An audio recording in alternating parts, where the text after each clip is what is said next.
여러분 안녕하세요. 제이슨 킹 선생님의 예비 중2의 겨울방학 수학 공부법 영상입니다. 감사합니다. 구독과 좋아요는 큰 힘이 됩니다. 네, 안녕하십니까. 제이슨 킹 수학입니다. 반갑습니다. 예비 중1, 2 겨울방학 수학 공부법 시작하도록 하겠습니다. 중3도 제가 준비를 잠깐 했어요.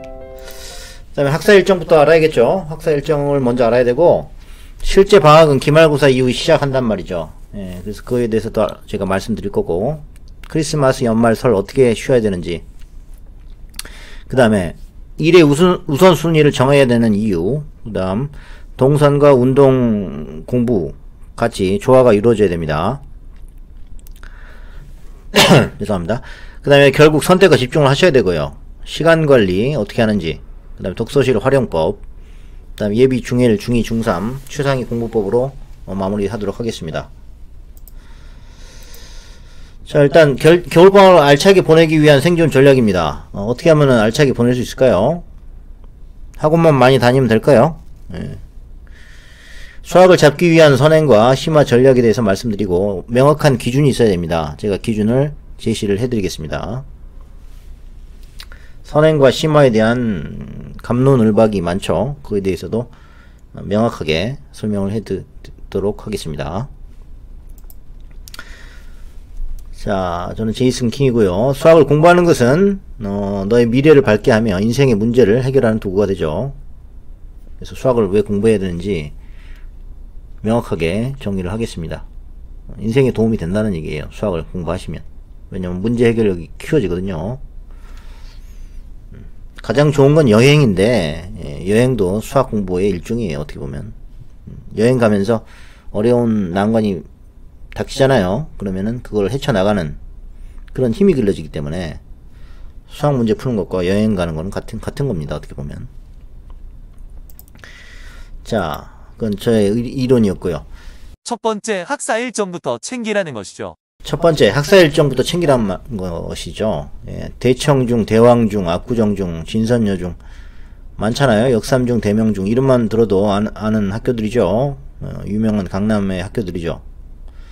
이렇게 많은 중학교들이 있어요. 뭐 중동, 세화여중, 서운중, 경원중 제가 다 지도해봤고요. 원천중도 해봤고 다 해봤습니다. 예.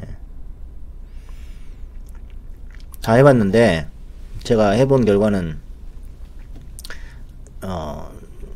강남 애들이 아주 잘해요. 근데 다 그런 건 아니고, 얼마나 어머님이 정성을 들였느냐, 또는 애가 얼마나 똑똑하느냐에 따라서 또 다르겠죠. 네. 중요한 거는 겨울방학에 뭔가 좀 이루고 싶다 라고 하시는 분들은 이 영상을 들으시면 되겠습니다. 첫 번째는 학사 일정입니다. 자, 실제 방학은 기말고사 이후 이미 시작이 된 겁니다. 그렇죠. 네. 기말고사 이후에 중3은 뭐 11월 말에 기말고사 보는 학교도 있고요. 그러면 벌써 이제 파가 갈리죠. 완전히 놀자파랑 이제 공부하자파가 있는데, 저는 공부하는 쪽으로만 얘기를 드립니다. 기말고사 이후에 방학식이 있잖아요. 그죠? 방학식이 있는데, 방학식 전까지 바로 학원을 등록하시죠. 대부분. 그래서 다음 진도 하던 데에서 계속 진행을 하는 경우가 있죠. 그래서 학사 일정을 일단 챙기셔야 돼요. 그래서 뭐 진선여중, 숙명여중, 대청중, 대왕중 많이 있잖아요. 그죠? 아까도 언급한 학교들. 그런 학교들은 학사 일정이 조금씩 다릅니다. 그래서 그거를 네이버에서 학교 이름을 치세요. 네이버에서 예를 들어서 진선여중 하고 학사 일정 이렇게 딱 치면은 나옵니다. 링크가. 그럼 거기 들어가서 물어보시면 되는 거예요. 그 학사 일정을 보시면 되는 거예요. 근데 그게 안 나온 경우가 많거든요. 학교 선생님들이 게을러서 그런지는 모르겠는데 자꾸 안 올리시더라고요. 그래서 전화를 하셔가지고 물어봐야 돼요. 예. 그러면 되고, 그 일정이 챙겨지면 이제 시간표를 짜셔야 됩니다. 어머니가. 예. 발 빠르신 분들은 벌써 1월, 2월까지 다 짜놓으셨죠. 근데 방학 때 돼가지고 이제 막 학원들 전단지 막 날라오고 그러면은 보이시잖아요. 신문지 날라오고 그러잖아요. 근데 요즘 다 인터넷으로 블로그가 활성화되어 있기 때문에 블로그로 다 검색이 돼요. 학원 특강반 같은 거는. 그래서 방학 이전에 벌써 팀 수업으로 돌아가는 애들도 있고요. 예. 방학이 시작되면은 이제 설날까지 시간이 한 3, 4주 정도 나와 있는데 12월 말에 시작한다고 한다면 보통 연말에는 또 놀죠 애들이. 예, 크리스마스 연말을 노는 경우가 있어요. 그러시면은 설날은 챙기시면 안 됩니다. 1월 달에 쉬는 날이 20일부터 25일까지 있거든요. 예, 그때까지는 절대 놀지 말고 공부를 하셔야 돼요. 근데 뭐 아버지가 강제적으로 가야 된다, 어머니가 해외여행 가야 된다 뭐 이런다면 아예 공부 기간을 딱 정하셔야 됩니다. 애하고 합의를 하셔야 돼요. 이때는 나는 놀겠다. 예? 부모님은 해외여행 가고 애들은 공부시키고 그런 학부형은 없겠죠. 간다면 다 가족여행을 갈 테니까 학원은 스케줄도 그에 따라서 맞춰 주셔야 되는 거예요. 예. 어수선한 기간이에요. 그래서 또 해외여행을 또 유럽이나 뭐 10시간 이상 비행하는 곳으로 가는 분들도 가끔 있어요. 근데 그렇게 되면은 이제 시차 적응하다가 방학이 끝납니다. 그래서 가급적 겨울에는 동남아를 가시는 걸 추천드려요. 뭐 다낭이라든지 필리핀 세부 뭐 이런 데 있잖아요. 근데 많이 가시고 멀리 가시면 안 되죠. 멀리 가시면은 시차 적응하는데 시간 날린다고 제가 말씀드렸어요. 예. 뭐 초등학생이면 상관이 없겠죠. 근데 황소가 걸려 있다든지 뭐 그러면은 좀 문제가 생길 수가 있어요. 예. 그러니까 조심하시고요. 실제적으로 공부할 수 있는 1월에 가능 시간은 2주밖에 안 됩니다. 그러니까 12월 말에 이미 과외를 하시든지 학원을 등록해서 진행을 나가고 계셔야 되는 거예요. 그리고 오전 학원을 노리는 것도 수예요. 어수선하기 때문에 오전에 학원을 가시는 거예요. 애들이 빠져있는 기간. 애들이 자꾸 이제 늦잠 자고 이럴 거 아닙니까? 그러면은 그걸 못 보는 학부형들이 있어요. 그러면은 싸우게 되니까 아예 오전 월화수목금에 월수금반을 뭐 과외를 빼고 화목에 수학학원을 돌리든지 이렇게 하셔야 됩니다. 그러면 낮에는 뭐 하냐? 낮에도 학원을 가는 거죠. 그러니까 학원을 2개, 3개 가는 겁니다. 수학학원을.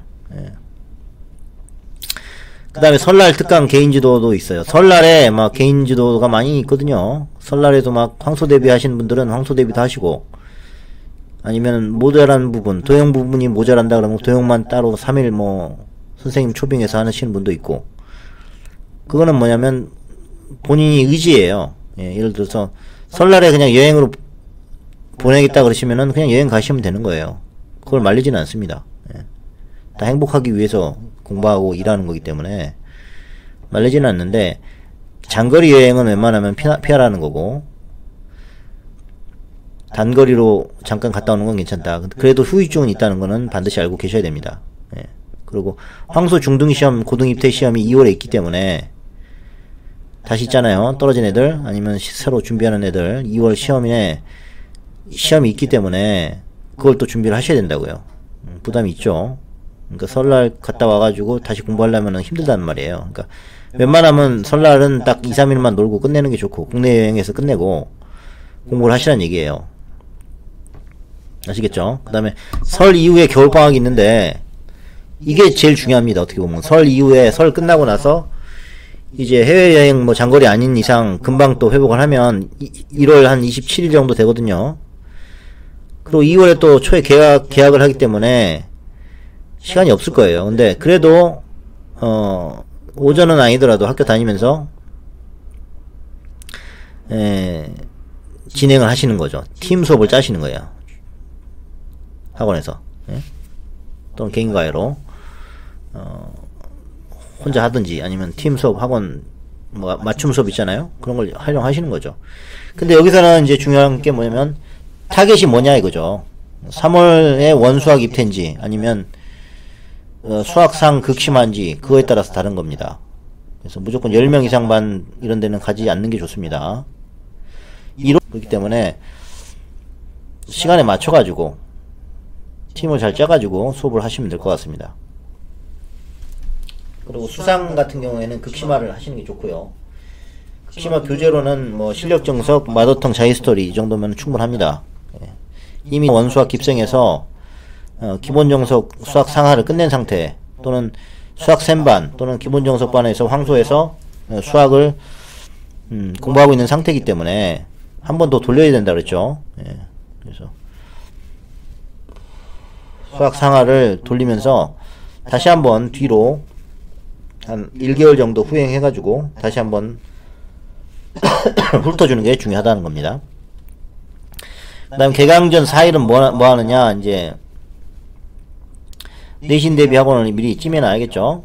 예, 그리고 선행할 과외 선생님 스케줄 세팅을 해놓으셔야 됩니다. 사실상 미리 세팅하셔야겠죠. 1월 말 2월 초에 아시겠죠. 예.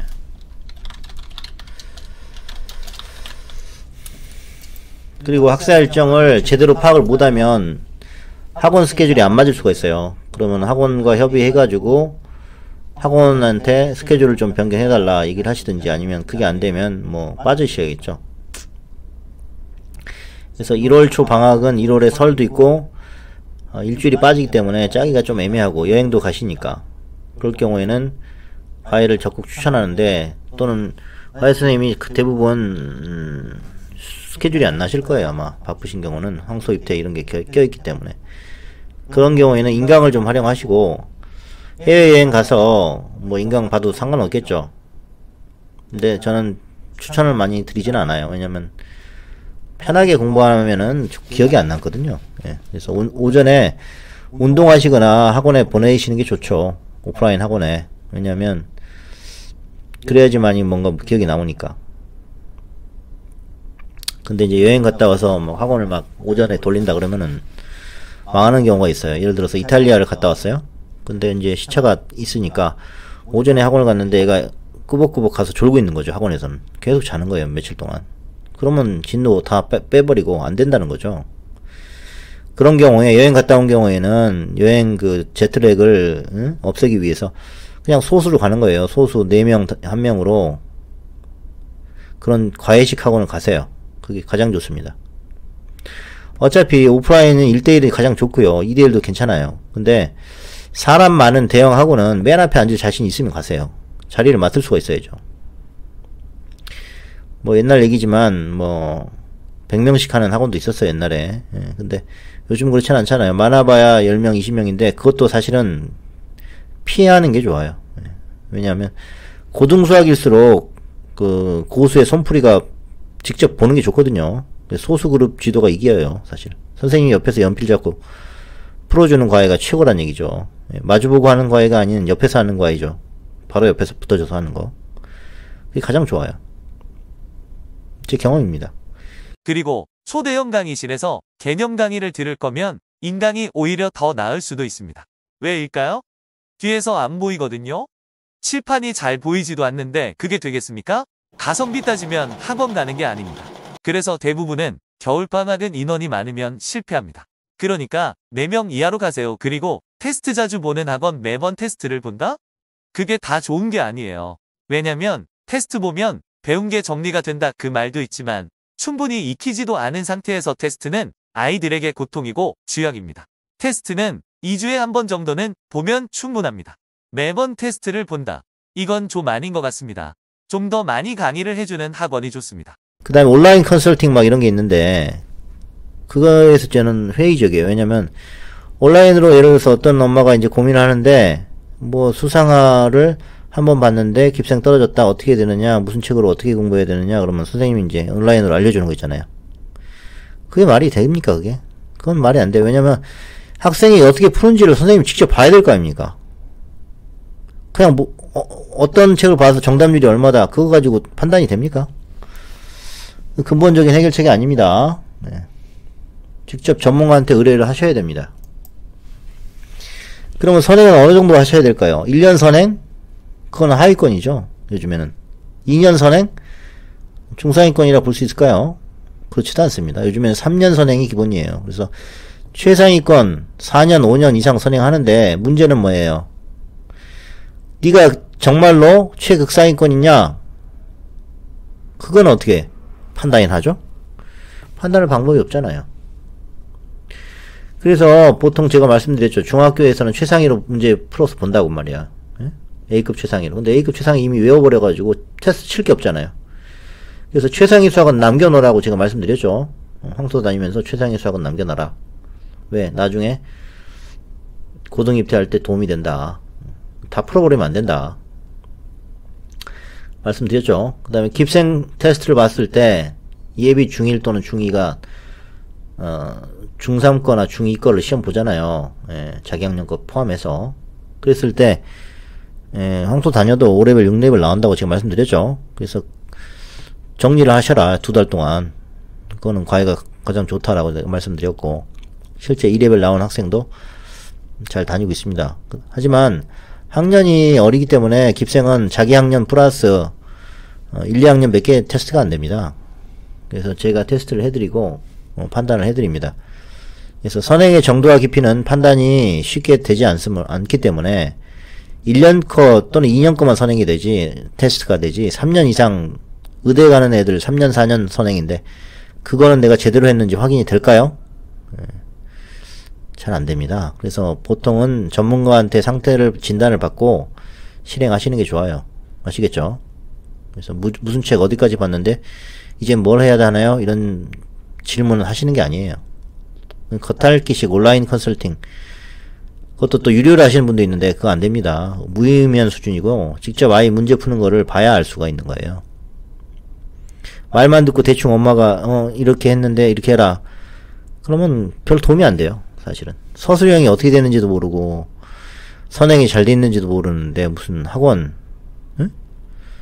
2등 수학, 돌파 수학, 원수학 떨어졌는데 어떻게 해야 되느냐, 무슨 책으로 해야 되느냐, 이 책 알려주면 그 책으로 해서 또 합격을 하겠습니까? 그것도 아니에요.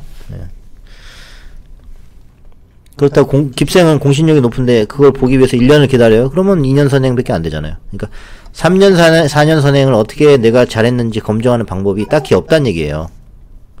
그 딱히 없기 때문에 딱히 없는 것을 만들려고 만든 게 이제 황소 중등, 고등 입태라는 거죠. 그게 만들어져서 그게 중요하다는 거죠. 그렇게 아주머니들이 열광하는 겁니다. 그래서 자, 이상 1부를 마치도록 하겠습니다. 2부에서 뵙겠습니다. 이상으로 대치동 17년차 제이슨 킹 선생님의 의대가는 예비 중1의 공부법을 알려드렸습니다. 2부에서 뵙겠습니다. 감사합니다. 구독과 좋아요는 큰 힘이 됩니다.